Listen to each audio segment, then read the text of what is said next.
I started this YouTube channel as a way of communicating with my patients, and I guess in one way as an attempt to help many more out there who I knew must be experiencing the same thing as the patients in front of me. Never would I have ever thought that learning how to speak into a camera and try to convey information through a screen would become the basis for almost half of my patient encounters during this pandemic. I've previously made a video with tips on making the most of your face-to-face consultations, and I just wanted to update you on some tricks to get the most out of your next visit, be it phone call or video chat. So, let's go!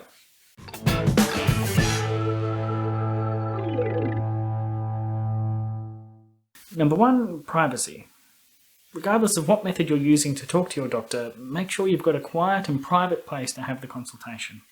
You don't want to be finding out an awkward test result on loudspeaker at the supermarket, and we might need to ask you some sensitive questions that you might not want to be answering in the middle of the living room in front of other family members.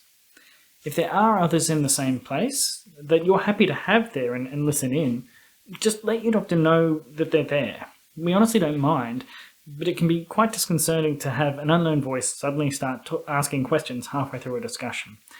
And it also lets us tailor the way that we provide information to you based on who's there. We also want to make sure that everything we hear is accurate, and even the slightest bit of background noise can make getting these details pretty difficult. So for your safety as well as dignity, find a quiet, private space. Number 2, now know how the consultation will take place. Now, there's been more than a few people who have answered a video call unprepared or half-dressed, expecting a telephone call. So make sure you know what technology is being used before the consultation so that you can avoid that mistake. Number 3, connection. Wireless technology is fantastic at decluttering our lives, but for stability of connection and quality, nothing will ever beat a wired connection. So wherever possible, a wired PC connection is vastly prepared over a Wi-Fi one, and the old and likely dusty landline will guarantee a much more stable call than a mobile phone. If you do use wireless, try to avoid any known connection black spots in the house, because there's nothing more frustration than having to organise another appointment and potentially delaying your diagnosis and management of your health condition due to connection troubles. Number 4 is to expect a spiel. The first 30 seconds or so of each consult will require us to confirm your identity and establish the billing setup of the consultation. Now, this is a legal requirement as well as just a generally good idea, so that we can confirm we're giving the right information to the right person.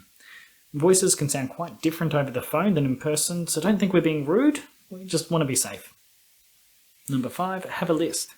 Similar to a face-to-face consult, make sure you're getting all of your concerns addressed by putting together a list of your priorities for the consult, and give this to your doctor at the very beginning of the consult.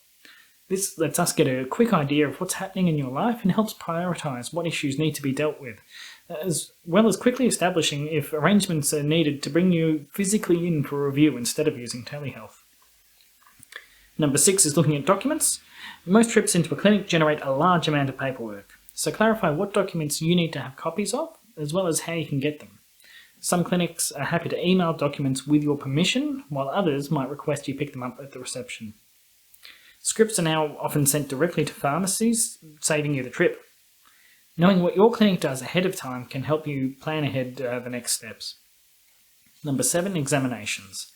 A lot can be done over the phone or computer, but many issues will still require a physical examination. Your doctor might talk you through some simple self-examinations and ask you questions based on what you've found, or might ask you to attend in person for a review. If you have an issue that you think would be more likely to require an in-person examination, it could be worthwhile, if you're happy, to let the reception know when you're making your booking, and this can be taken into consideration when selecting what type of appointment you are allocated. Now, given the coronavirus pandemic, many clinics will use a screening phone call to clarify if there may be some doubt.